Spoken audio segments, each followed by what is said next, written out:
Olá, boa tarde a todas, todos e todos. Estamos aqui começando mais uma edição do nosso Nave Mãe Socorro News, esse projeto que eu criei, né, inspirado um pouco no meu querido amigo Alexandre Bahia, que tem o Birosca News. Até fala, quem vive nessa birosca Brasília sabe as catástrofes que a gente enfrenta diariamente. E então, para fazer uma análise crítica das notícias da semana. Obrigado a todos que já estão entrando. Professor Nakamura, querido professor Nakamura, demos aula juntos na Unip, né? O professor Nakamura é um grande apologista, digo, entusiasta do golpe de 2016, uma piada interna nossa, né? Obrigado, amado, um ótimo constitucionalista, né? Então, obrigado pelo prestígio. Olá, Clever, Adriana, né? Então, vamos começar aqui a nossa análise das principais notícias da semana, né? Eu dificilmente vou trazer algo muito novo, é mais uma ideia, né, de fazermos aqui comentários. Entrou aqui meu aquariano favorito, né, sob a alcunha de Anônimos Choros, né? Quer dizer, obrigado, amado, pela presença, o Emiliano. Então, vamos lá, seguindo aqui meu roteirinho, acho que a primeira notícia da semana, né, ganhou repercussão. O ministro Luiz Fux assumiu a presidência do Supremo Tribunal Federal, né, a ministra Rosa Weber é a vice-presidenta. No Supremo, em tese, tem uma eleição entre os 11, mas o Supremo, por tradição, sempre elege o mais antigo e assim sucessivamente, né? Então, 10 votam naquele que é mais antigo ou mais antiga, e ele ou ela votam em sei lá que outra pessoa. Então, a gente sempre sabe, é uma eleição de cartas marcadas, né? Mas, assim, do bem, né? Que a ideia do Supremo é prestigiar sempre o magistrado mais experiente, né? Depois daquele ou daquela que estava na presidência até aquele momento. Então, né, o ministro Luiz Fux divulgou algumas pautas, né? Quer dizer, uma prática muito importante do Supremo. Rememorando um histórico até 2016, quando entrou em vigor o atual Código de Processo Civil, um abraço, Alberto Montanari, obrigado pela presença, era uma catástrofe. O Supremo marcava na sexta-feira os processos de quarta-feira, que vê o seguinte, e o advogado que lutasse para parar sua vida e ir para Brasília. Já teve caso, e para piorar, teve caso de advogado, o advogado foi 7 vezes para Brasília e não teve processo julgado. Com a ministra Carmen Lúcia, começou a se dar uma semana de antecedência, né? O atual CPC deu 5 dias úteis de prazo mínimo, e o ministro Dias Toffoli, uma coisa boa que ele fez, foi fazer o calendário do semestre de processos a serem julgados. O que é bom, é um parâmetro, o Supremo pode mudar de ideia, tirar, colocar, mas tem dado uma ideia boa, permitido a gente se programar. Na pauta dos direitos humanos de minorias, né, o Supremo colocou em dezembro, né, de novo o tema da escola sem partido, né, com algumas aspas, a escola sem um partido alheio, né, desde que de esquerda, ideologicamente de direita esse projeto. A perspectiva é muito boa, porque o Supremo já derrubou leis municipais e estaduais de escola sem partido que proibiam o debate de gênero nas escolas, então tende a manter a mesma linha. Então, vamos ver, né, quer dizer, se supera-se o que eu coloquei aqui na minha anotação, a doutrina Toffoli, né, que o ministro Dias Toffoli, certamente imbuído da melhor das intenções, ele quis ser uma espécie de canal de diálogo do governo federal, do executivo, com os demais poderes, né, até com o judiciário. Bom, é importante ter alguém que faça isso, acho até importante ter alguém que faça isso. Não me parece que seja o papel de um juiz, ainda mais o presidente da Suprema Corte, né, com todo respeito ao ministro Dias Toffoli. Então, o Toffoli teve umas situações inusitadas, né? Falou que o golpe de 64, ele ia chamar de movimento, foi golpe, excelência. 2016 também, mas 2016 foi um golpe diferente, né? Burocrático, fingindo respeitar o direito. Ali foi golpe militar mesmo. E agora ele falou que, pouco antes de sair do Supremo, que não viu nenhuma atitude antidemocrática do presidente Bolsonaro. Excelência, me ajuda a te defender, porque assim não dá. Poxa, Bolsonaro incitando a população a contrariar governadores que seguiam a ciência na questão do novo coronavírus. Pelo menos para pessoas racionais de boa fé, né, ficou muito evidente que o presidente ficou incitando, apoiando, ainda que tacitamente, não reprimindo manifestações contra o Legislativo Judiciário pedindo fechamento do Congresso, do Supremo. Aí ele falava, não, mas não esse não é o mote do movimento. Poxa, os mais barulhentos falavam isso. Então, com todo respeito, é indefensável dizer que o presidente Bolsonaro não teve atitudes antidemocráticas. É um governo fascista. Se Bolsonaro se considera fascista ou não, o problema é dele. Se vocês lerem qualquer livro sobre fascismo, vocês vão ver que é o governo Bolsonaro e o governo Trump descritos assim com preferência. Inclusive um livro sobre fascismo analisa principalmente o governo Trump. Duas das características do fascismo é uma propaganda que deturpa a realidade, você nega os fatos evidentes da realidade empírica para defender outra coisa e ficar na política de nós contra eles, né? Sempre criando um inimigo a ser combatido. Outra característica do fascismo é você desacreditar as instituições. Bolsonaro insiste em atacar a imprensa, ele quer que todo mundo assista só as lives dele, né? Quer dizer, o mundo diz uma coisa, o Bolsonaro diz outra, ele quer que você acredite nele. Nave mãe, socorro! Então, com todas as vênias, é um governo fascista, presidente. Pelo menos você briga com o conceito de fascismo que descreve o seu governo cuspido e escarrado, né? Como se fala, o esculpido em Carrara, dizem que era a expressão original. O Dunga Bezerra perguntando, eu não sei que voz eu tenho, né, Dunga, mas assim, não seria dever postular contra as autoridades que estão omissas aos crimes de Bolsonaro? Tem mais de 30 pedidos de impeachment. Eu fiz um pedido de impeachment coassinado por mais de 100 profissionais do direito, que muito me honraram, né? Tem 1000 crimes de responsabilidade do Bolsonaro. 2016 a gente disse que foi golpe, porque embora o impeachment seja uma decisão política, é uma decisão que tem que ter uma causa jurídica. A lei tem que dizer que a conduta em questão gera o impeachment. No caso da Dilma não tinha isso. Violar a lei de responsabilidade fiscal em si, se é que aconteceu, não é causa de impeachment. O Bolsonaro tem 1000 crimes de responsabilidade. Então, de novo, sem falo, o hashtag vai estudar Rodrigo Maia, quando no Roda Viva ele disse que não tinha causa jurídica. Curiosamente, não sei se o querido professor Nakamura está aí presente, né? A Constituição e a lei são omissas sobre quem recebe o pedido de impeachment, né? A Constituição diz que quem vai julgar é a Câmara. Você tem uma prática muito comum, né? Uma prática muito comum, não, é uma prática, é um costume, eu até acho que é um costume constitucional, enquanto categoria jurídica, de que o presidente da Câmara, ou a presidente da Câmara dos Deputados, faz um juízo de admissibilidade. O Eduardo Cunha fez o da Dilma. Quando ele se sentiu traído por ela, ele aceitou, um desvio de finalidade grotesco. Então agora, em tese, a decisão é do Rodrigo Maia. Tem alguns advogados em outros pedidos que pediram para o Supremo obrigar o Rodrigo Maia a analisar o pedido de impeachment. E se ele rejeitar, quer dizer, o que acontece? Aí, em tese, eu entendo que deve caber algum recurso do regimento interno da Câmara para algum órgão da Câmara analisar. Então, o que dá para fazer, eventualmente, Dunga Bezerra autores de pedidos de impeachment, como eu, né, os outros, sei lá, mais de 30 pedidos, irem para o Supremo e exigir que o Rodrigo Maia aprecie. O problema é ele falar, se o Supremo obrigar ele a apreciar, ele vai rejeitar. Vai ser um escárnio, vai desafiar a inteligência de pessoas racionais e de boa fé com 2 neurônios jurídicos pensantes, mas assim, aí, quer dizer, você pode tentar judicializar, até pode, mas eu acho muito difícil que o Supremo obrigue a instauração de um processo de impeachment quando foi negado. O que eu entendo, escrevi com outros grandes professores do direito, grandes eles, muito honrado fiquei, professor Marcelo Catoni, Alexandre Bahia, Diogo Baixo, enfim, a gente acha que se o Congresso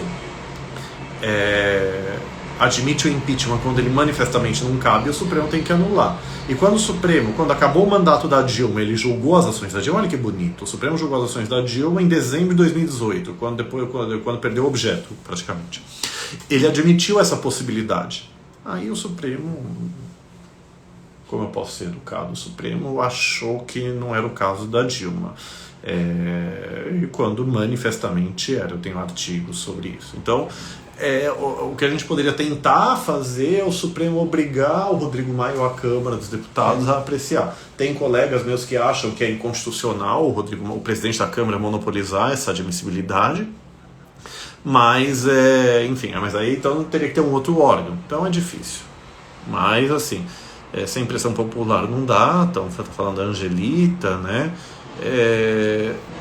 E assim, o Clever Cunha está falando que o Brasil banalizou tanto o impeachment que agora o Congresso fica com essa birosca, essa bagaça. Mas só que esse é um problema também nos Estados Unidos e no mundo. O impeachment é para ser realmente a última alternativa. O impeachment ele é um trauma. Mesmo quando ele é cabível, mesmo quando tem crime de responsabilidade e tem contexto político para o impeachment, ele gera um trauma. Quem apoia ou a presidente se sente traído nos seus votos, então é trauma. Pra vocês terem mesmo, nos Estados Unidos foi no caso Watergate, né, que o então presidente renunciou quando surgiram provas cabais, né, que ele estava envolvido num escândalo que justificaria o impeachment. Então, nos anos 80, 20, 30 anos depois, me foge agora o tempo exato, o Congresso não quis fazer o impeachment do Bush pai por causa do trauma do quase impeachment do caso Watergate. E no Brasil acabou de acontecer o impeachment da Dilma. Foi golpe. O impeachment ilegal e inconstitucional, golpe. Mas, então, eu entenderia e respeitaria, embora discordando, o Rodrigo Maia, se ele falasse que ele acha que o Brasil não ia aguentar politicamente outro impeachment, que é muito traumático, que é isso e aquilo. Tá bom. Agora, dizer que não tem causa jurídica para o impeachment, vai estudar Rodrigo Maia. E não me irrita. Então, sabe, é um escárnio essa fala dele. Mas assim, então, mas aí acabamos falando disso, né? Quer dizer, você tem, eu acho que vamos ver então como vai ser a presidência do Supremo do ministro Luiz Fux. Já ouvi dizer, não acho que o ministro Luiz Fux seria ligado ao governo Bolsonaro, não acho isso, não sei de onde as pessoas tiraram essa relação. O que talvez aconteça, o ministro Fux ele está, por exemplo, sentado num perdido de vista, como diz o ministro Marco Aurélio, para ironizar a situação, de caso de banheiro de pessoas trans, né, desde o final de 2015, que é um processo que eu fiz tentação oral, né, também, mas assim, então, por causa disso, talvez, uma leitura possível, o ministro Luiz Fux ele seja mais propenso a um argumento conservador. Mas se você pegar a questão, o ministro Fux votou em favor da união afetiva com a entidade familiar, de mudança de nome e gênero de pessoas trans sem cirurgia, laudo e ação judicial, da homotransfobia como crime de racismo, sem legislar nem fazer analogia. Então, vamos entender, né? Quer dizer, o ministro Luiz Fux teve posições muito controversas e muito erradas. Vamos ver na história do auxílio moradia de juízes, que é um privilégio da magistratura, para mim é algo injustificável. Juiz já tem um salário bruto, né, de 20 e muitos mil reais. Eu não sei se o salário líquido do juiz é 20 mil reais ou 18, sei lá. Então, quer dizer, mas aí eles têm auxílio paletó, auxílio moradia, auxílio isso, auxílio aquilo, né? Quer dizer, então o salário líquido é para gastar no shopping center, trocar apartamento e carro.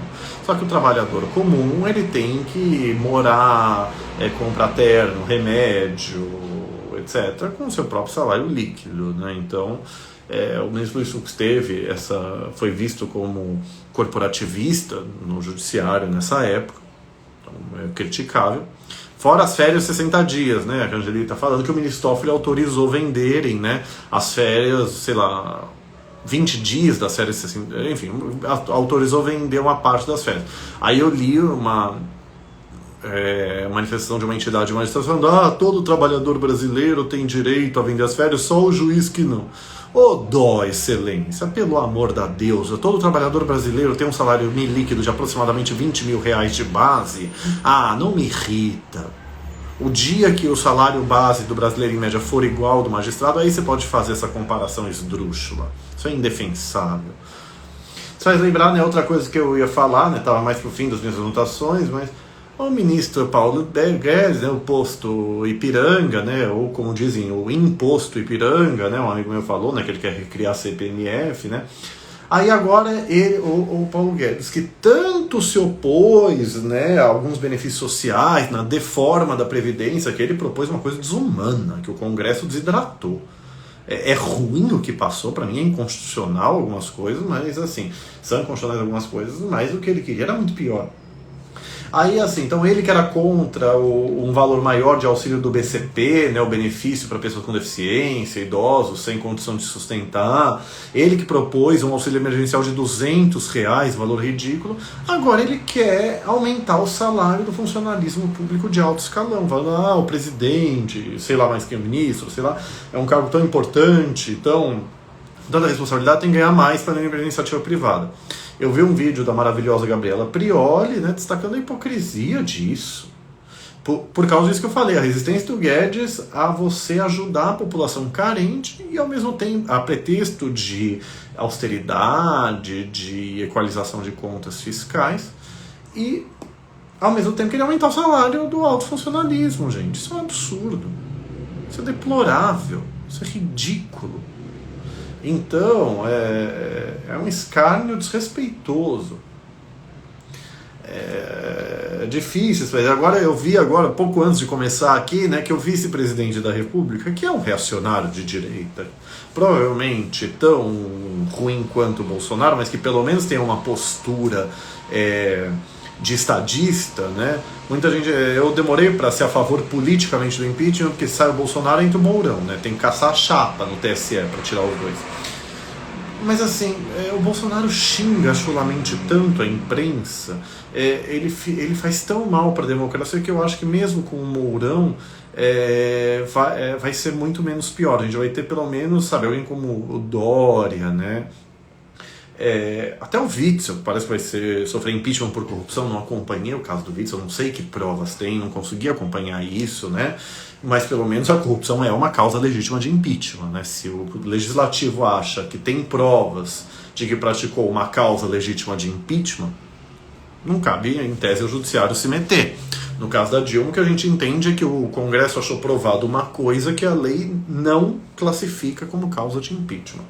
Essa é a tese, porque foi golpe. Mas então, o Dória, lembra? Bolsodória, ele fazia campanha. O Witzel a mesma coisa. Depois, sei lá por que eles brigaram, Bolsonaro e Dória e tal, não sei o que, Bolsonaro e Witzel.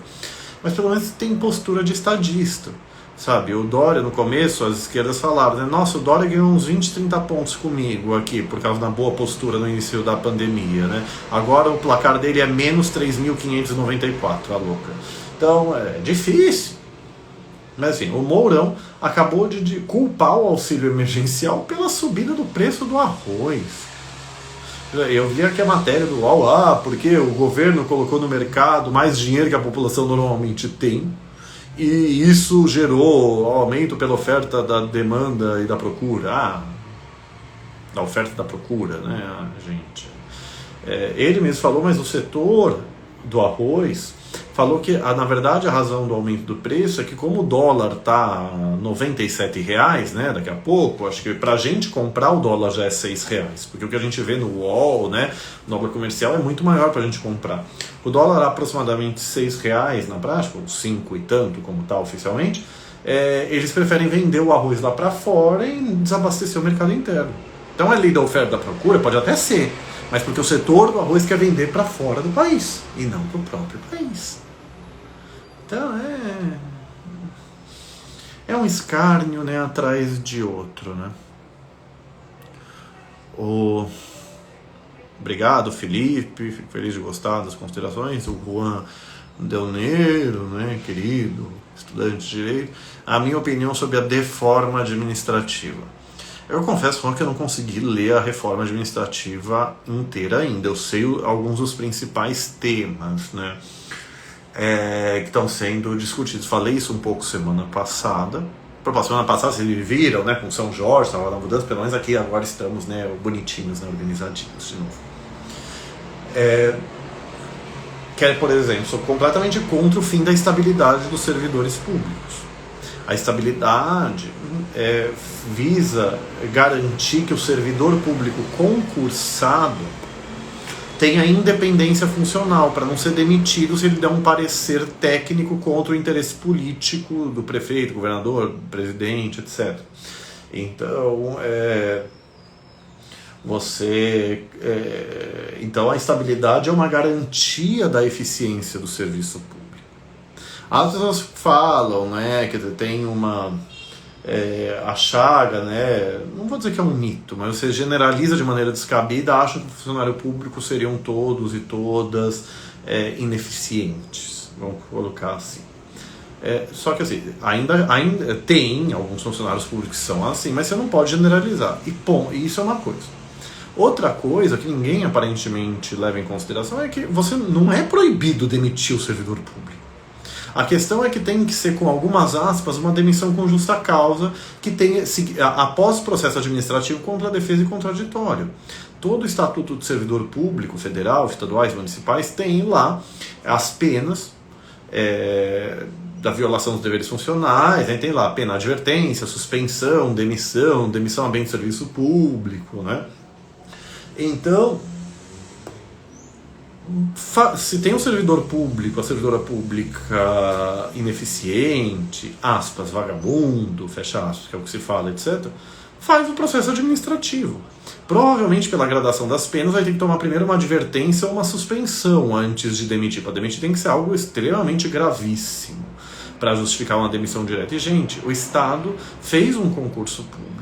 O Estado, União, Estados ou municípios, avaliaram a competência daquela pessoa e confiaram naquela pessoa. Demitir aquela pessoa, você vai ter que contratar, fazer outro concurso público.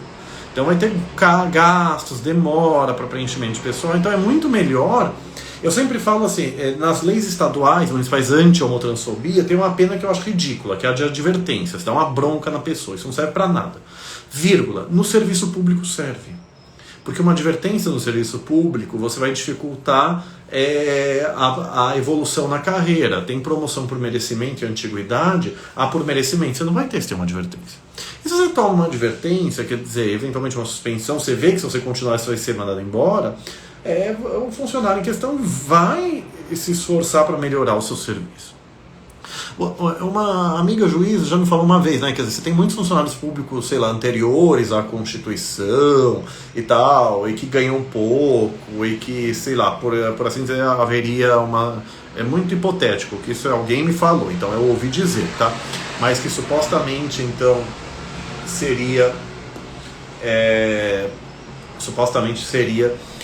teriam pena de fazer o processo administrativo e punir a pessoa. Não tem que ter pena, mas assim, o que tem que ter é o Estado fazer uma recolocação daquela pessoa. Se o cargo para o qual ela foi criada, sabe, está desatualizado, se a pessoa está desatualizada, então o Estado tem que dar um curso de reciclagem, de capacitar a pessoa para um novo serviço, realocá-la internamente, sabe, principalmente funcionários públicos idosos, a pessoa está lá 10, 20, 30 anos no serviço público. A pessoa não tem que ficar acomodada no serviço público. A estabilidade não é para você poder fazer as coisas de qualquer jeito. Então, nisso, a crítica à estabilidade tenha alguma, pouca, mas alguma pequena razão. Mas, enfim, você propiciando essa reciclagem do servidor da servidora pública, você vai aumentar a eficiência dela e dela. E processo administrativo, o Supremo, a meu ver, de maneira muito errada, diz que não é obrigatório ter advogado em alguns processos administrativos, né? Mas que tenha, sabe? Faz a denúncia, você contesta, produz prova, quer ouvir testemunha e julga. E cabe um recurso para a segunda instância administrativa. Então, assim, aí o problema acho que eu até sou favorável a você diminuir o número de cargos de confiança. Isso é importante, tem que ter no mínimo uma regulamentação de requisitos. O problema é que essa deforma administrativa, ela quase não faz nada na prática, porque se ela for aprovada, vai ter que ter 1000 leis regulamentadoras. História do cargo, não sei se é da estabilidade, vai ter que vir uma lei dizendo o que é cargo de Estado e o que não é cargo de Estado, aí vai ser meio que o que a lei quiser que seja. Quer dizer, o Supremo vai poder, para o Supremo invalidar algo assim, né, quer dizer, a lei definirá XYZ. Aí você escreve um XYZ absurdo, quer dizer, o Supremo tem resistência, né? Porque a princípio o legislador tem uma ampla liberdade. Então a reforma administrativa eu ainda preciso aprofundar mais, mas sou contra o fim da estabilidade, sou a favor de diminuir o número de cargos de confiança, né? Ou pelo menos ter uma regulamentação específica. Aqui em São Paulo, tá tendo? O Dória quer extinguir um monte de empresas públicas, empresas entre aspas, sabe? Com atuações importantes, não. Aí você tem que analisar muito caso a caso. O professor Carlos Ari Sundfeld, que é um administrativista muito bom, tem feito algumas críticas muito boas nesse sentido. O Clever Cunha diz que o Paulo Guedes representa tudo de pior do, aspas, liberalismo desse governo. O ministro Roberto Barroso fala, né, quer dizer, ironizando, né, aqui no Brasil, né, sei lá, eles querem, aspas, socialismo de ricos, né, quer dizer, você socializa os prejuízos, socialismo pros ricos, né, você socializa os prejuízos de banqueiros para toda a sociedade pagar, mas você não quer socializar, né, uma melhor distribuição de renda, né, isso não é um país sério, definitivamente. Não é. Angelita perguntando o que eu acho da decisão do ministro Celso do Bozo depor pessoalmente. Olha, o ministro Celso ele fez uma interpretação literal da lei, né, processual, pelo que eu entendi. Ele fala, né, que o privilégio, na verdade prerrogativa, tá? Privilégio no direito é uma coisa que é arbitrária, é sem sentido. Se é sem sentido é inconstitucional. É uma prerrogativa do cargo.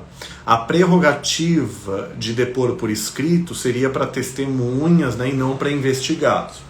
Eu vi, acho que algum colunista falando que na época do Michel Temer, né, o golpista, autorizaram o depoimento dele por escrito. O ministro Celso falou que respeitosamente discorda. E assim, as decisões do Temer é que foram além do texto da lei.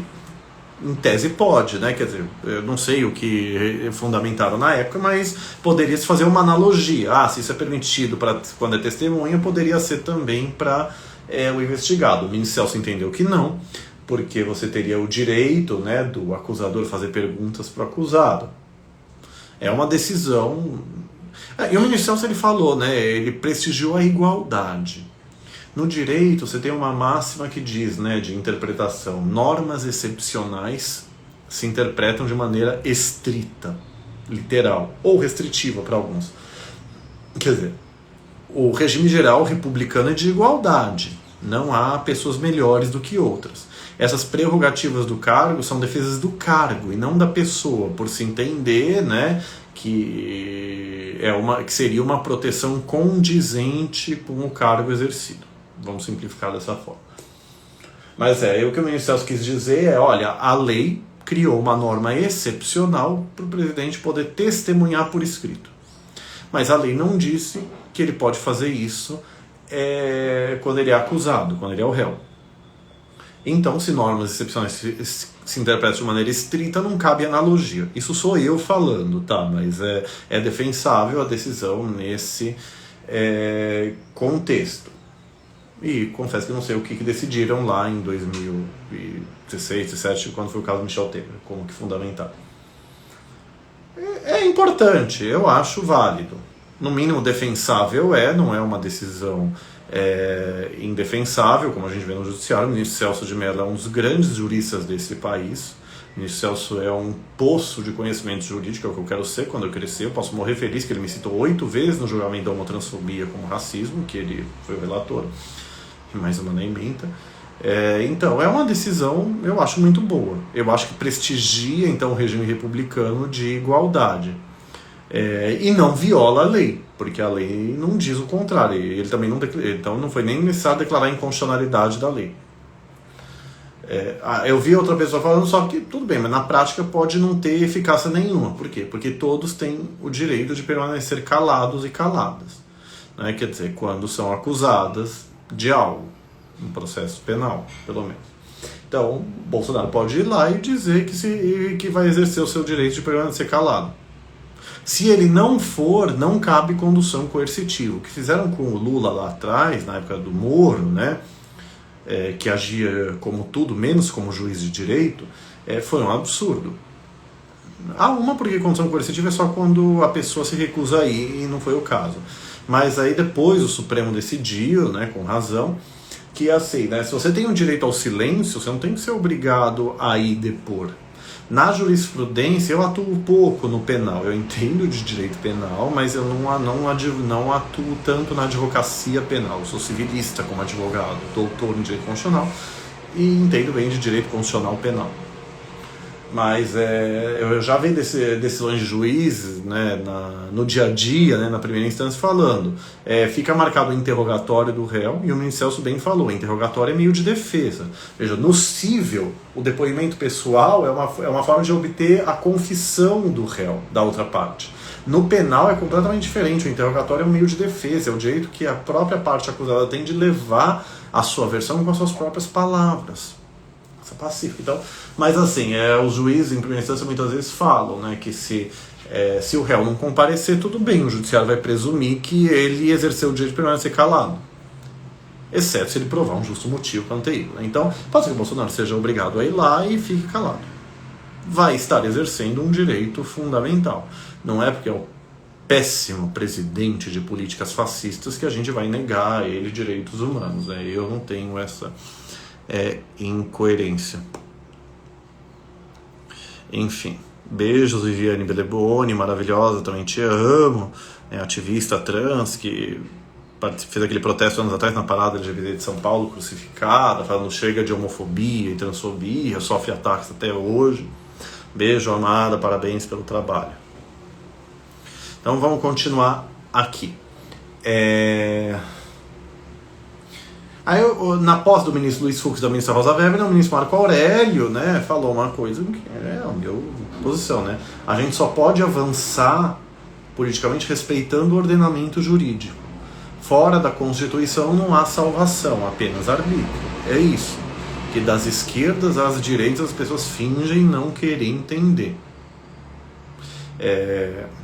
Não se pode. A Constituição, numa definição muito antiga, o autor era problemático, mas enfim, a Constituição, as leis são o estatuto jurídico do político. A política pode fazer tudo o que ela quiser desde que não viole a lei e a Constituição, até mudar a própria lei e a Constituição. Então é uma fala muito importante do ministro Marco Aurélio, que deu uma cutucada no Bolsonaro, né, falando que ele foi eleito por 57 milhões de votos, mas que ele entenda-se, deve ser presidente de todo o país. Então, enfim. Não que a gente tenha muita esperança do Bolsonaro ser republicano, né? Mas enfim. Aí, com a posse do ministro Luiz Fux, né, o ministro Dias Toffoli volta então a ser mais um integrante do Supremo, né, integrante das turmas, né? Tem se especulado sobre as consequências na Operação Lava Jato. Por quê? Porque embora o ministro Luiz Fux seja um dos grandes defensores da operação, e o presidente Supremo tem um poder de decisão sobre o que o tribunal vai julgar no plenário físico, né, nos julgamentos que são ao vivo na TV Justiça, o ministro Dias Toffoli vai para a turma do Supremo que julga a Lava Jato. E o ministro Toffoli é visto como um dos críticos da operação. E isso quando se aposentar o ministro Celso de Mello. Eu lutei muito para que se aprovasse outra emenda constitucional aumentando a idade máxima do Supremo mais 5 anos, para o ministro Celso e o ministro Marco Aurélio ficarem mais 5 anos. Como doutor em Direito Constitucional, eu acho isso ruim. É bom ter a oxigenação no tribunal. No mundo real, e não no mundo das ideias do Platão, 30 anos de ministro bolsonárico, terrivelmente evangélico, como ele disse, e outras barbaridades, eu acho menos pior. E você poderia revogar a emenda depois. Não do jeito que o Bolsonaro queria. Ele queria revogar a emenda anterior e aposentar no mesmo segundo. Isso o Supremo comunicou à imprensa, né, em off, que seria inconstitucional, e Mas, por exemplo, hoje é 75, fosse para 80, depois a gente baixava para 70 de novo, quem tivesse até 69 ia se aposentar com 70. Quem tivesse mais de 70 ia até 80. Segurança jurídica, direito adquirido, etc. Mas eu fui voz isolada nos movimentos sociais. As esquerdas têm um fetiche, um gozo freudiano de odiar o Supremo Tribunal Federal, porque embora o Supremo seja um tribunal maravilhoso para proteger minorias contra a discriminação, é um tribunal que tem sido muito ruim, tem falhado muito na defesa de direitos trabalhistas. Nas esquerdas, a grande luta socialista está sempre acima de qualquer coisa. Nas direitas, sei lá o que a direita quer, né? A luta contra a violência urbana, a criminalidade, de maneira um tanto bem incoerente, para ser muito educado. Então, quer dizer, minorias e grupos vulneráveis, chamados, que somos pejorativamente identitários e identitárias, sempre são relegadas, né? Nas esquerdas que querem defender só o proletariado, eu falei, foi mal o proletário neutro, né? Quer dizer, você não defender o recorte das minorias, pessoas LGBTI, negras, mulheres, etc. Você está privilegiando o homem branco, hétero, cis, sem deficiência, que é proletário. Então tem muitas hipocrisias nesse discurso. Mas enfim, então não se conseguiu. Aí eu soube que parlamentares, uma das poucas pessoas que me ajudou, né, nisso, foram falar com o Rodrigo Maia, e o Rodrigo Maia não quis levar essa emenda para frente, o que é absurdo. Se ele não quer o impeachment, ele podia pelo menos querer isso como uma forma de controle do Bolsonaro. Não deu certo. Então, quer dizer, com a aposentadoria do ministro Celso de Mello, na verdade o ministro Marco Aurélio teria a prioridade para ir, né, para a turma, segundo eu li, né, pelo regimento do Supremo. Mas o ministro Marco Aurélio sempre recusou isso, ele sempre fica na mesma altura, né? E o ministro Toffoli teria a prioridade. E aí o ministro Celso de Mello hoje seria o voto de desempate da suspeição do Moro, né, no caso do Lula. Na verdade o Supremo acabou nessa turma mesmo, sem o ministro Celso de Mello votar, ficou 2-2 a suspeição do Moro no caso do Banestado, se não me engano. Só que no penal tem uma peculiaridade, o empate beneficia o réu. Lembra? Indúbio pró réu. Vamos lembrar, ignorem o da Atena, não é indúbio pau no réu, é indúbio pró réu. Deixa eu só explicar que o Datena nunca falou pau no réu, ao que me conste, tá? É só uma ironia, né? O datenismo, esse punitivismo social. Não pode. Então, pelo indúbio pró réu, quando empata em processos penais, você decide favoravelmente ao réu. Eu, na verdade, perdi a esperança de vez, né? Acho que no começo do mês passado, ou sei lá, algumas semanas atrás, quando eu vi que o PT estava feliz, né, com a aposentadoria do ministro Celso de Mello, porque no 2-2 você reconhece a suspeição do Moro e anula as condenações do Lula. Gente, eu só votaria no Lula contra o Bolsonaro. Ou, eventualmente, o Partido Novo. Como diz meu amigo Eliseu Neto, né, é o bolsominion de sapatênis. Mas, assim, Lula me irrita profundamente. Petista me chama de tucano, tucano me chama de petista, o pessoal me acha reaço, eu sou centro-esquerda, independente. Critico o que eu acho que merece crítica, elogio o que eu acho que merece elogio. Mas assim, para mim, o Lula foi condenado sem provas. Isso é diferente de dizer que ele é inocente, né? Quer dizer, para provar ele, aí ele teria que provar a inocência, mas no processo penal, o ônus da prova é do Ministério Público, é de quem acusa. Gente, eu sou professor de direito civil. O Moro me irrita nessa sentença com a história de propriedade de fato. Propriedade de direito, você tem que registrar para ser proprietário. A posse é de fato, é algo que basta você ter o poder físico sobre a coisa para ter a posse. Propriedade de fato é uma excrescência jurídica, uma expressão que eu ouvia, sei lá, 10, 15 anos atrás, quando eu comecei a advogar. Daí o Moro falou, não estou me comprometendo com o direito civil. Então por que invocou? Aí a história, me lembraram outro dia, né? Os fatos indeterminados. O Lula foi condenado por fatos indeterminados. Se o fato é indeterminado, como foi provado? Pois é uma catástrofe essa decisão em 1000 aspectos. Dizem também, né, que ele foi condenado por corrupção, não por corrupção, mas um crime que supõe você estar no cargo de presidência da República por fatos posteriores a ele ter saído da presidência. É o que falaram, né? Quer dizer, então é uma catástrofe. Minha amada amiga Débora Gaudêncio, beijo, amada. Funcionária pública de primeira grandeza, né? Quer dizer, então, estava falando com ela essa história da deforma da administrativa e o absurdo que fazem, né? Da verdadeira difamação contra o funcionário público e, na verdade, o servidor público, mas só o da base, né? A gente viu, né? Não sei se a Débora estava aqui vendo, Paulo Guedes quer aumentar o salário do funcionalismo do topo, né? Eu fui advogado do Centro de Cidadania LGBTI de São Paulo, né? Anos atrás, quando tinha outro nome. Eu via, né, 2011, eu comecei em 2013, então eu vi os aumentos de 2011 e 2012. Aumentava 1 centavo, era 0,000 por tantos por cento. Então, E aí, você me pergunta, eu tenho a mesma tese geral sobre a deforma da Previdência, deforma administrativa. Ou todo mundo faz sacrifício junto, ou a gente quebra junto.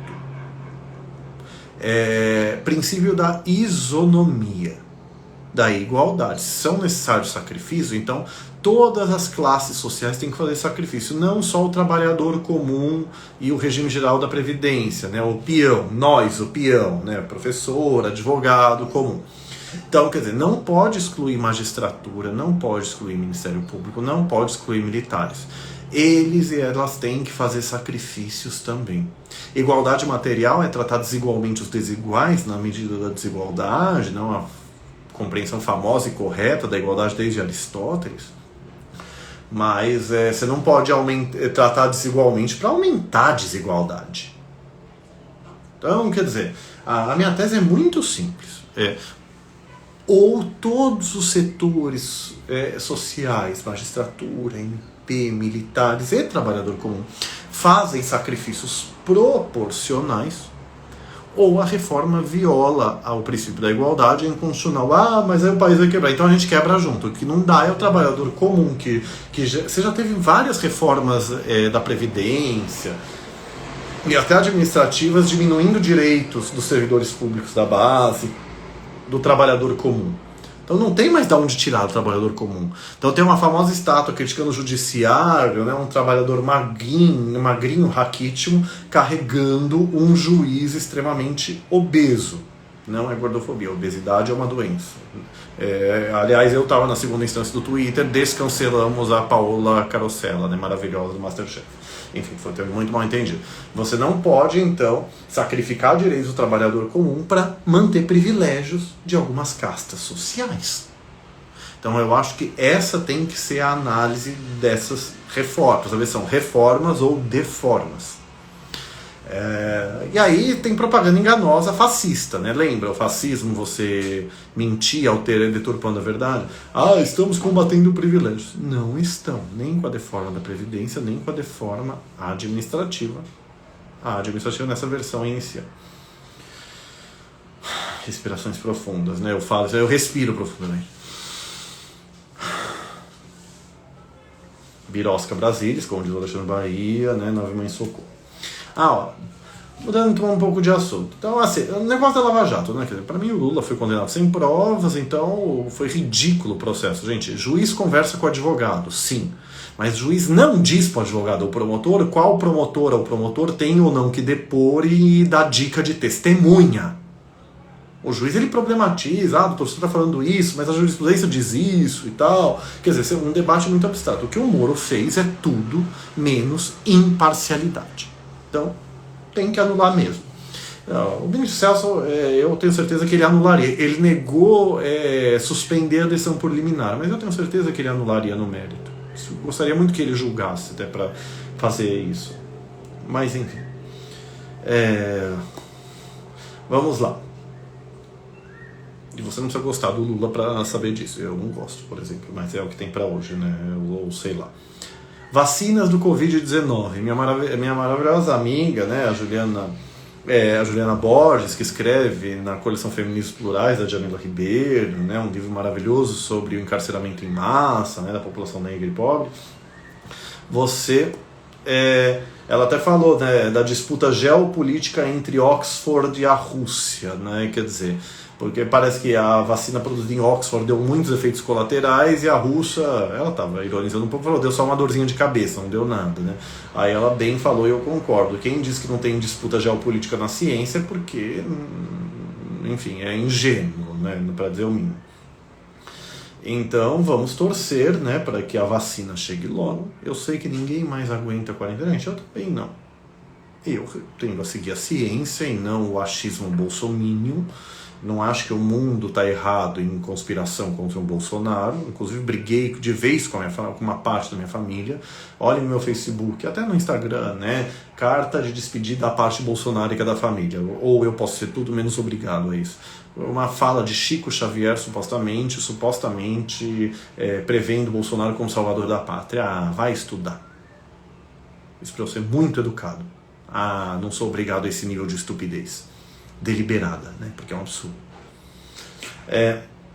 Então, a gente tem que ter cautela com os efeitos colaterais, né, gente? Você tem medicina por evidência, você não pode pôr no mercado uma vacina ou um remédio sem provas, né, da sua eficácia e da ausência de efeitos colaterais. Isso no direito tem um nome, é o princípio da precaução. O princípio da prevenção no direito da saúde, no direito ambiental, você tem certeza científica de algo, então você faz o que você tem certeza. O princípio da precaução, você não tem certeza. Não tem provas cabais, né? Quer dizer, mas então você tem que agir por verossimilhança, você tem que agir por aquilo que é provável, aquilo que é o mais seguro. Quando o Supremo declarou inconstitucional a pílula do câncer, lembra? Ele declarou inconstitucional uma lei permitir a produção dela sem autorização da Anvisa. Não que a Anvisa valha mais que o Congresso Nacional, mas assim, porque um remédio para tratar um tema de saúde pública, ainda mais como o câncer, né, você tem que ter garantias, tem que ter testes que provem a sua eficácia e a ausência de danos, princípios biomédicos, né, inclusive da não maleficência, enfim, da benevolência, enfim. Não pode causar mal, tem que promover o bem, essa é a ideia. Fugiram o nome específico. Então, vamos ver, né. E aí, nesse sentido, no Paraná, teve uma manifestação em que algumas criaturas colocaram uma placa dizendo, aspas, não queremos vacina, temos cloroquina, fecha aspas. Mas, mãe, o que eu fiz para ficar aqui preso nesse mundo? Eu e as outras pessoas maravilhindas, né, que veem o absurdo, a estupidez disso. Aí a vontade não é nem vai estudar, vai pastar, inclusive, né? Aí eu faço aquela piada infame, né, quer dizer, que bolsominions não estão preocupados com o Covid, que o que mata gado é febre aftosa, né? E não, assim, gente, merece esse tipo de ironia, com todas as vênias, e com todo respeito às vaquinhas e seres bovinos, né, que não merecem esse tipo de comparação. Então, vamos esperar, né, que as vacinas cheguem do Covid-19, né, seja da Rússia, seja de Oxford, já que vier a primeira, que vier com segurança, por favor. Até lá vamos fazer o isolamento social na maior medida possível, né? Se você tem que trabalhar, não tem auxílio, precisa, você está numa situação que no direito a gente chama de estado de necessidade, né? Então, tudo bem, mas evite sair, não vá para barzinho, não vá para balada, não vá para esses lugares sem que seja necessidade, não faz confraternização em casa. Enfim, tá difícil, né? Mas assim, então mas é o curioso, né, que eu achei da fala do Juliano, né, a disputa geopolítica, né? Então, quer dizer, a ciência, gente, é linda. O problema é o cientista. É que nem quando falam do cristianismo, né? Cristo é maravilhoso, o problema é o seu público, né, a sua torcida. Então, quer dizer, eu brinco que eu sou uma pessoa que tem um iluminismo arraigado em si, né? Eu brinco, o meu inconsciente quer acreditar que a razão nos libertará. Razão é uma coisa, racionalização de qualquer besteira é outra, tá? Razão, não racionalização. Então, assim, então nessa linha a ciência, quer dizer, a meta do iluminismo, desde a Revolução Francesa, né, naquela época, para pegar esse marco, é você substituir o dogma religioso pela ciência, né? Quer dizer, o ser humano, através da razão e da ciência, vai transformar a natureza, não é para devastar a natureza, inferno, mas vai transformar a natureza para que a humanidade adquira o progresso e a felicidade. Olha que bonito. Essa ideia é maravilhosa. O problema é a deturpação, né, da modernidade, né? Isso é a ideologia da modernidade. A gente está agora na pós-modernidade para muitos. Mas assim, então, quer dizer, devastação ambiental, não é um exagero, campo de concentração nazista, não é? Quer dizer, você quis criar um ideal de humanidade, aspas, raça ariana, fecha aspas, do Hitler, então todo mundo que não se enquadrasse aquilo não mereceria viver. Isso é uma deturpação grotesca, lesa humanidade do iluminismo. Então eu quero acreditar na razão, embora as pessoas invoquem a razão de maneira descabida. A ciência é a mesma coisa. O problema está no cientista. O cientista que ideologicamente desconsidera a ciência, mas nesse caso não é nem o cientista. As organizações médicas mundiais apontam para a necessidade do isolamento social para conter a contaminação. A gente não sabe como contamina, o sistema de saúde não aguenta todo mundo se contaminar ao mesmo tempo, mas Bolsonaro e bolsominions fingem que não é isso. Fingem que toda a imprensa, todas as organizações médicas mundiais, estaria todo mundo em conspiração contra o Bolsonaro. Ah, gente, não me irrita, né? Então vamos continuar aqui no isolamento social, saindo de casa só por estritamente é necessário. Deixa eu ver aqui algumas perguntas. A Angelita pergunta, né, indicação para o Supremo. Ai, amada, é deplorável. Até por isso que eu lutava para essa emenda de mais 5 anos, né? Mas assim, né, sinceramente eu torcia, me julguem à vontade, eu torcia muito pro Moro aguentar lá no governo, porque o Moro seria o nome menos pior. Eu acredito sinceramente que o Moro era o nome menos pior. Não significa que seja um bom nome, ainda mais na seara penal. William Douglas, minha Deus, esse nome, para quem não conhece, é um juiz, acho que federal, de primeira instância, que tem posições fundamentalistas, né? Quer dizer, seria um juiz que poderia ser, aspas, terrivelmente evangélico, fechar essa fala nefasta do Bolsonaro. O André Mendonça foi advogado-geral da União, agora é ministro da Justiça, né? O André Mendonça,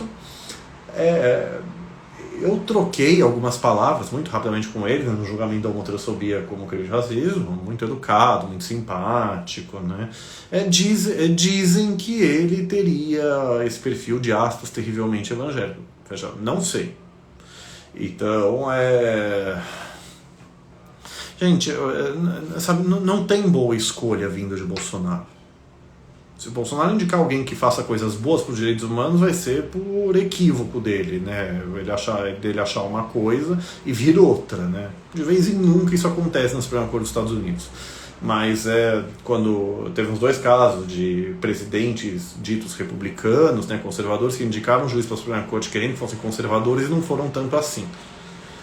Então, coisa boa dificilmente será. Espero que o André Mendonça, se for nomeado, tenha um perfil moderado, né, não queira retroceder as decisões do Supremo de defesa dos direitos humanos, de minorias e grupos vulneráveis. Oxalá. Então, especula-se do Augusto Aras, né? O Aras, na sabatina dele ao Senado, ele falou, não tenho nada contra a união homoafetiva e tal, eu tenho só um óbice formal, ele falou. É uma maneira muito sutil e juridiquês de dizer que para ele, para reconhecer a união homoafetiva, a outra sobre como crime de racismo, teria que mudar a Constituição e a lei. Então veja, ele declarou que ele era contra. Isso é declarar ser contra as decisões do Supremo. Se ele inventar que ele não quis dizer isso, bom, então ele se expressou da pior forma possível. Mas, excelência, senhor PGR, data vênia, eu sou doutor em Direito, assim, eu sei ler as sutilezas da sua fala. E se a intenção não foi essa, então Vossa Excelência se expressou muito mal. Então, difícil.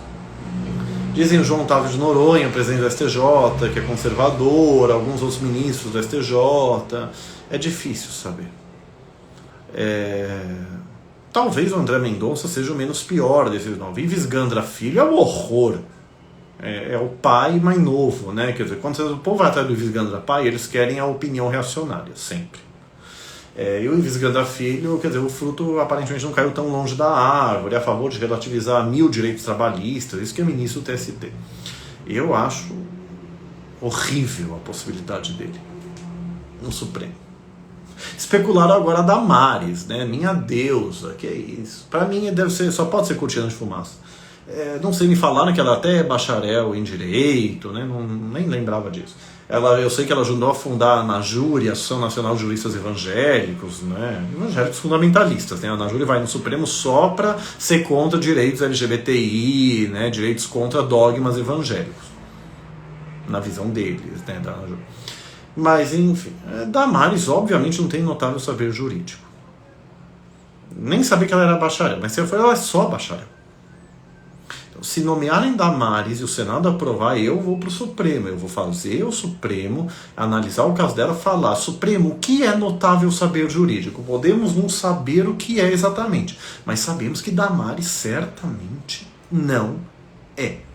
Então, mas assim, a Damares, gente, é uma coisa assim. Eu concordo com o meu querido amigo antropólogo, né, Lucas Bulgarelli, isso é uma entrevista muito boa recentemente, falando, né, que a Damares é um dos pilares do governo Bolsonaro, ao lado do Paulo Guedes. Damares e Paulo Guedes se retroalimentam no reacionarismo, na economia e nas liberdades individuais, né, chamadas de costumes aqui e ali. Então, ela é o marco ideológico, e parece que muita gente que vota em Bolsonaro está muito feliz com a Damares. Esse diálogo, jeitão de mãe, né? Mãe fundamentalista, na minha modesta opinião. Mas tá bom. Então, assim, não podemos menosprezar a Damares, só ridicularizá-lo. Temos que saber inteligentemente como combater essas políticas reacionárias. Mas provavelmente nesse caso, especular Damares é algo tão estapafúrdio que é para tentar tirar o foco de outros nomes também ruins. Pela deusa, Narimã, eu quero crer nisso. Em algum grau, né, gente, a direita ganhou, e na verdade a extrema-direita bolsonárica, a falência da democracia, esquerda e direita não saberem diferenciar a extrema-direita fascista e ultranacionalista de esquerda ou direita democrática, nem se compara a PT e Bolsonaro. Ainda mais Haddad. O Haddad saiu de São Paulo sem nenhuma denúncia de corrupção. Depois denunciaram ele na época que ele se tornou candidato, né? Foi muito oportunista aquela denúncia, né? Ou coincidência, né? Ministério Público, sei lá quem processou, qual promotor específico.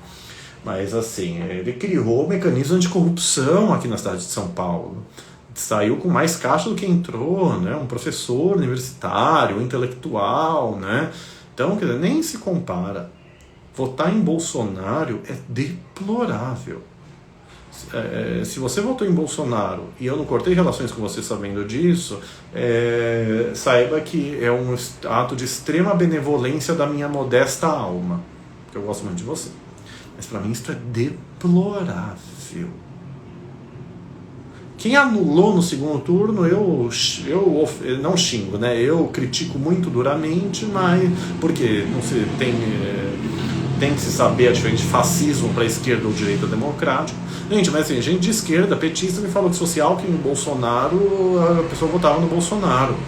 Gente, obviamente eu xinguei a pessoa. Falei, vai pastar e vai estudar. Que isso? Então, isso vale para as esquerdas e para as direitas. Então é lamentável. Não é só o PT que não faz autocrítica.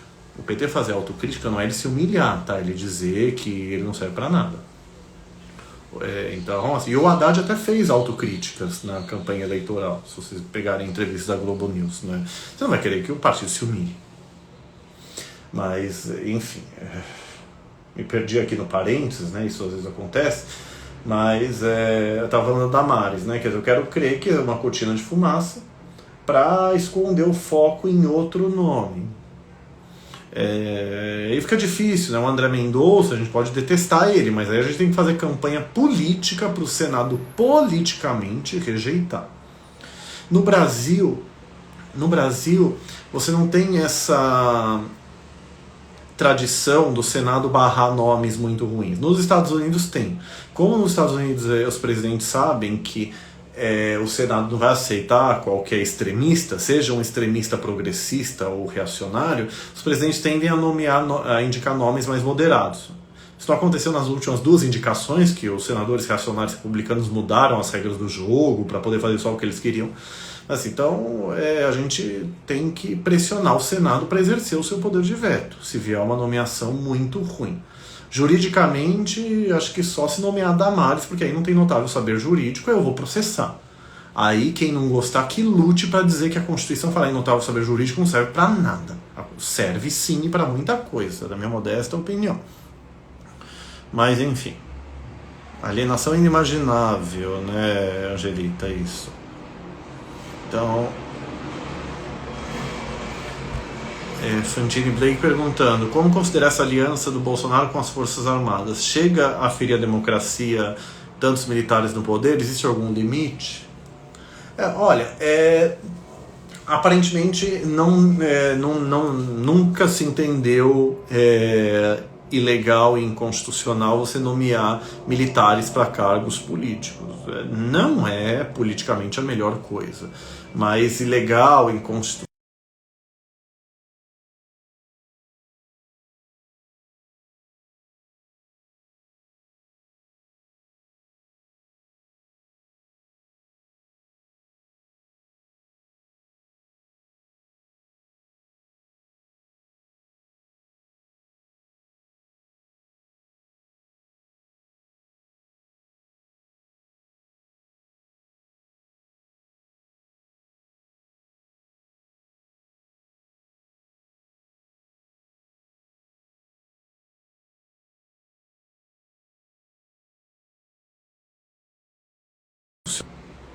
É uma autoridade civil. Então, ou a presidente ou a comandante em chefe das Forças Armadas. Então, é uma pessoa eleita pelo povo num cargo civil que vai dar ordem nas Forças Armadas, Exército, Marinha, Aeronáutica. Então, eu acho muito ruim politicamente, mas não sei dizer se haveria algum limite jurídico, né? Salvo melhor juízo a princípio, né? Não. E médico pró-cloroquina é mandar pastar e estudar. Mesmo, eu falei no sábado passado, né? Foram algumas pessoas em Brasília, né, alguns médicos, supostamente representando 10 mil médicos do país afora, fazer propaganda da cloroquina, né, de um suposto coquetel de remédios de tratamento precoce do Covid. Não existe isso. Pela lei do SUS, não sei o artigo agora, pela lei do SUS, para você ter um protocolo, uma recomendação médica, tem que ter provas de que o remédio funciona. O Conselho Federal de Medicina, eu até acho isso certo, ele falou, olha, embora não tenha prova da eficácia da cloroquina no tratamento do Covid, tá bom. Se o médico explicar para o paciente ou para a paciente que não há prova nenhuma, nem indício de que funcione, que tem muita prova de que pode causar problemas cardíacos sérios, consentimento livre, informado e compreendido do paciente. Então, isso é uma coisa. Agora, outra coisa bem diferente é você fazer propaganda da cloroquina como uma panaceia. O governo federal, eu fiz uma ação popular com alguns outros processos de direito, depois 2 partidos foram para o Supremo, ele fez um protocolo autorizando a cloroquina. O problema não é nem o que o protocolo diz, o problema é o simbolismo disso, que o Bolsonaro sempre fez propaganda grotesca em favor da cloroquina, e o governo fez uma propaganda realmente vendendo a cloroquina como uma panaceia. Saiu na SECOM, né, na Secretaria de Comunicação da Presidência da República, não lembro agora o que estava escrito, mas era assim, vendendo a cloroquina como uma panaceia. Então isso é um absurdo. Então, tudo isso para falar que, assim, embora possa prescrever a cloroquina com o termo de consentimento do paciente, não pode fazer propaganda do uso dela. Então, para mim, isso é abuso de direito. Abuso de direito é ato ilícito. Artigo 187 do Código Civil. Você exerceu o direito fora da finalidade para a qual foi criado. A finalidade é tratar no caso concreto como última hipótese, né? Não fazer propaganda política dele, para simplificar. Contrariando a boa-fé, etc. Então é ato ilícito. Por mim, esses 10 mil médicos deveriam ser processados eticamente nos conselhos regionais de medicina.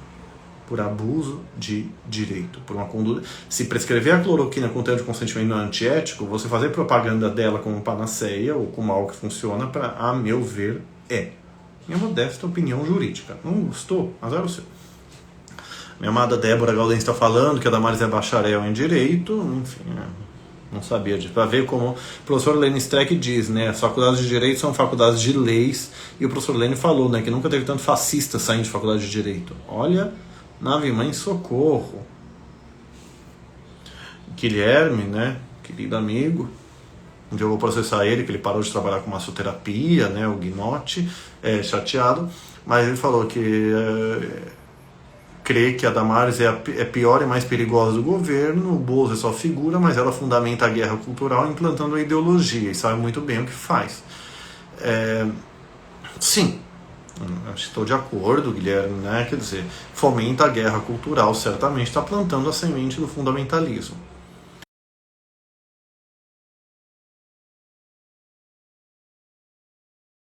Brasileiras, né? Você nomear.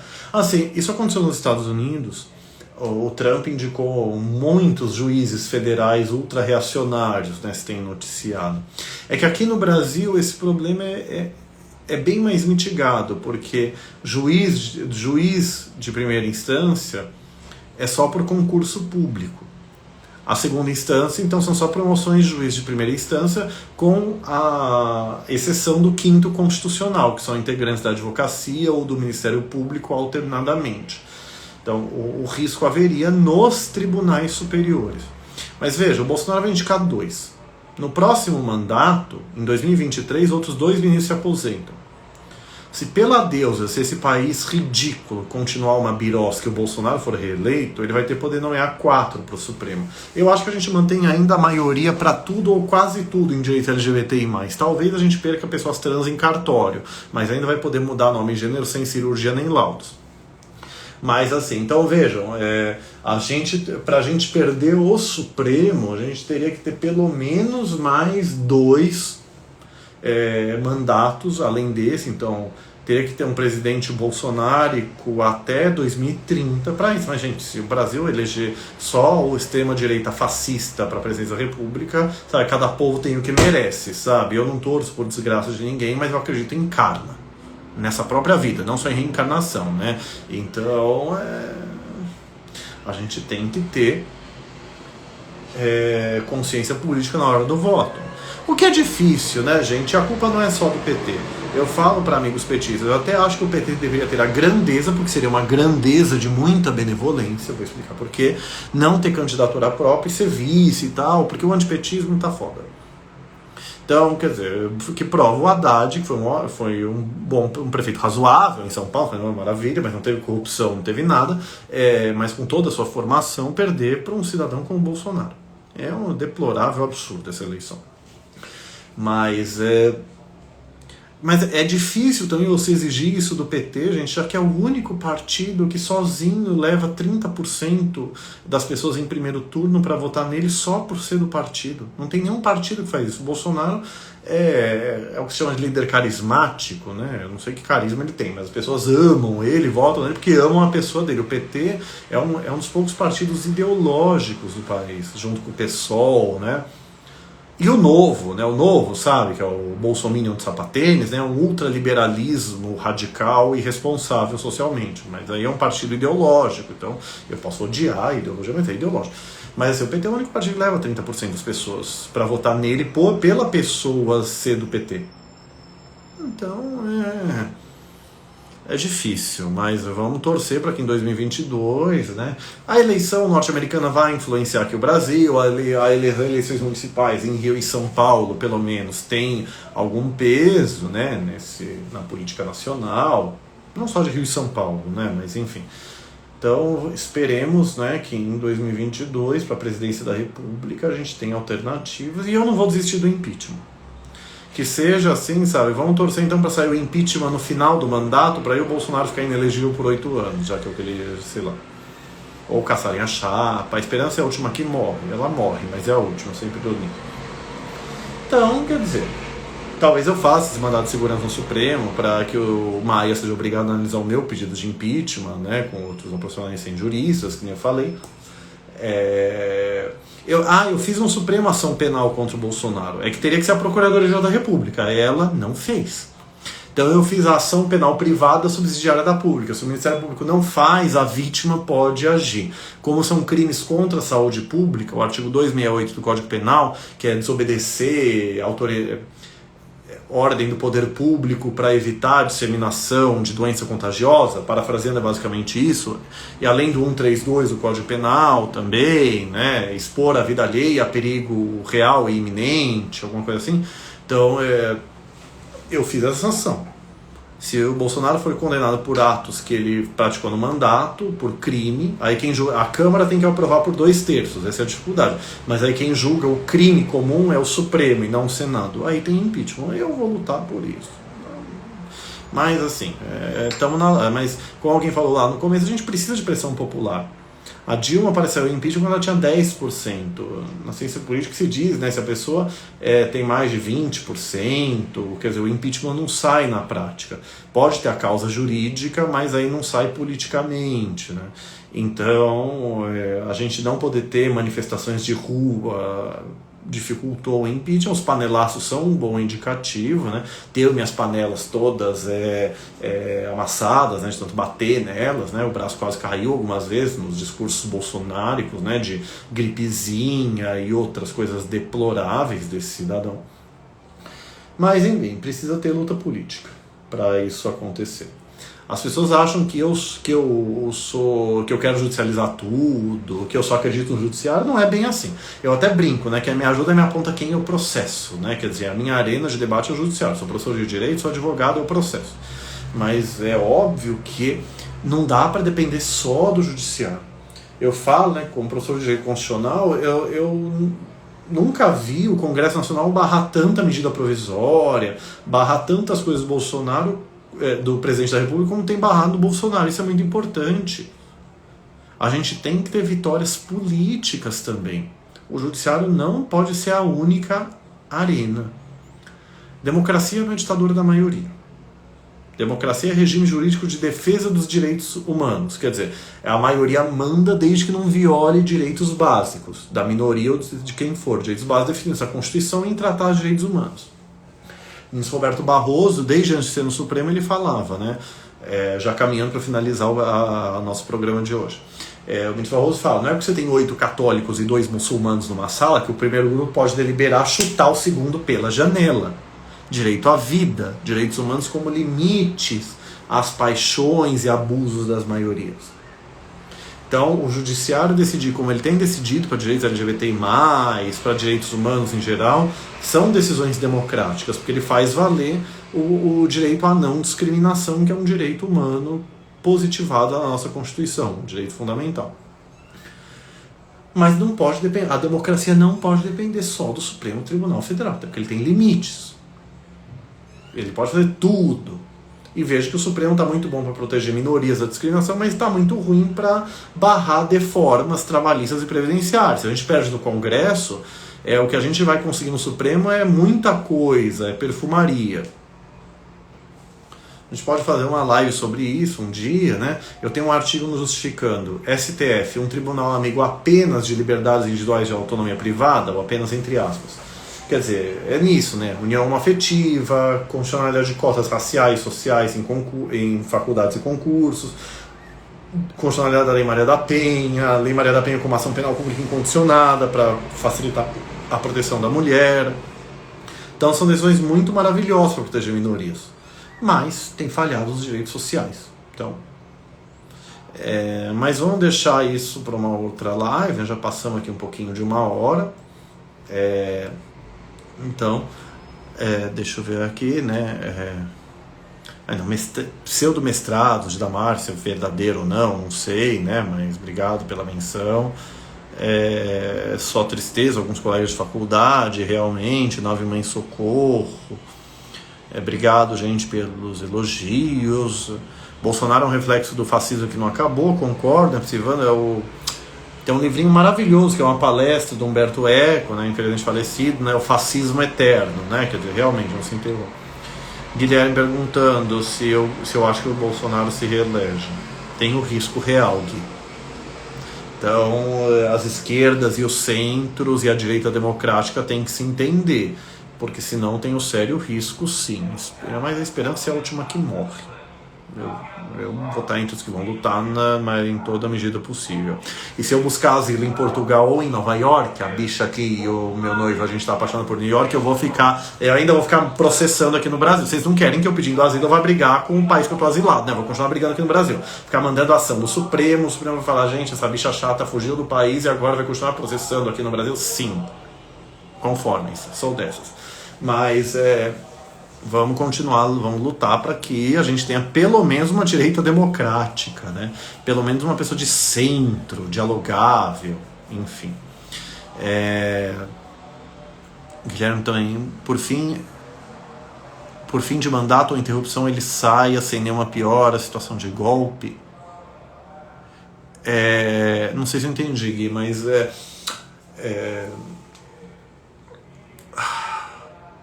o Bolsonaro só sai por impeachment, aí assume o Mourão, ou por cassação da chapa.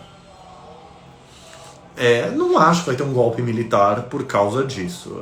Teve até uma ameaça quase explícita, né, quando o Supremo negou a dar habeas corpus para o Lula, que se soltasse. Eu acho que se o Lula tivesse sido eleito em 2018, aí talvez tivesse um risco real. Porque nave mãe socorro. Porque isso não é um país sério. Ponto. A direita dá golpe sempre, né? Quer dizer, o caso de Salvador Allende no Chile, né? O 11 de setembro do Chile, né? Que eu ainda nunca estudei muito a fundo, né? Mas enfim, a direita, os militares mataram o presidente socialista eleito democraticamente. Então essa é a direita fofa. tem esquerdas também extremistas, mas enfim, a gente precisa realmente, eu como centro-esquerda, né, buscar da esquerda à direita democráticas e tentar construir uma alternativa real a Bolsonaro. A gente precisa disso, senão, sei lá, cada povo tem aquilo que merece, né? Quer dizer, como é que é aquele ditado, né? Quer dizer, as pessoas que não aprendem com a própria história estão fadadas, condenadas a repeti-la, né? É uma fala de uma personalidade que eu não lembro agora quem é. Por isso que eu ando estudar. Eu até concordo, Débora Amado, nem Lula nem Bolsonaro, pelo amor, mas se for Lula e Bolsonaro para o segundo turno, tem que votar no Lula, mas não pode ter comparação. Se for Dória e Bolsonaro, tem que votar no Dória. Se for Luciano Huck e Bolsonaro, tem que votar no Luciano Huck. Luciano brincou, né? Quer dizer, a chapa Luciano Huck e Joaquim Barbosa quase se especulou isso na última eleição, né? Quer dizer, não acho que o Luciano Huck vai ser um bom presidente, não é uma coisa que você faz do nada, né? Mas assim, tem que ter alguma alternativa. O Partido Novo, sabe, eu tenho muito medo do Partido Novo. Então, quer dizer, ainda mais se aproximando do bolsonarismo, tal, o novo mais velho do universo, né? Quer dizer, mas assim, a ideia é Bolsonaro e qualquer coisa, você vota na qualquer coisa. Obviamente, se for Bolsonaro e, sei lá, e Crivella, que é o Crivella fundamentalista horroroso, aí a gente vai embora, né? A gente foge. Nave mãe, socorro. Nave mãe! Enfim, mas acho que não vai se chegar a esse ponto, pela deusa. Mas a ideia é isso, diferenciar. Eu tinha essa esperança em 2018 que fosse acontecer que nem na França, en France, à Paris, né? Que quando a extrema-direita, que são os Le Pen, chegam no segundo turno, todo mundo se une e os Le Pen, eles vão com 25, 30% do segundo turno e continuam com 25, 30% e não passam. Eu tinha essa esperança, só que aí no Bolsonaro as primeiras pesquisas já tinha 40%, porque isso não é um país sério. Então é difícil. Obrigado, Amaro. Não me candidato, não é minha praia, não é isso. E é um erro comum de ativistas, né? Quer dizer, candidatura, para você ter chance de eleger, é um trabalho muito árduo, que tem que ter dinheiro, então não dá certo. Eu prefiro ficar processando, mesmo como professor de direito, né? Quer dizer, nem magistratura eu quero mais, né? Eu gosto do trabalho da advocacia, quero continuar fazendo concursos para ser professor universitário, né? Ganhando um bom salário, né? Quer dizer, então meu sonho é viver como professor universitário. Mas obrigado, amada. Mas é isso então, gente. Obrigado então a todas, todos e todos pela presença. Vai continuar aqui salvo como sempre, né? Aqui na minha timeline, quem não conseguiu ver inteira ou quer ver depois, indicar para amigos ficou muito grato. Eu devia ter falado isso no começo. Que o programa da semana passada teve mais de 1000 visualizações, né? Esse é o meu quarto, né? O segundo deu um erro que eu não consegui deixar salvo no final. Mas pretendo deixar eles salvos no YouTube. Eu tenho um perfil no YouTube, preciso reaprender a como usar. Mas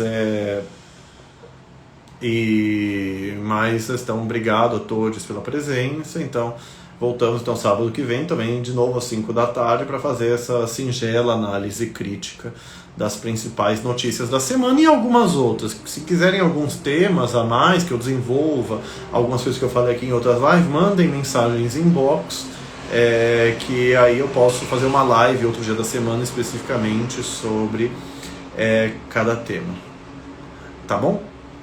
Então, obrigado, Gabi, por ter gostado e tal. Fico feliz de querer assistir.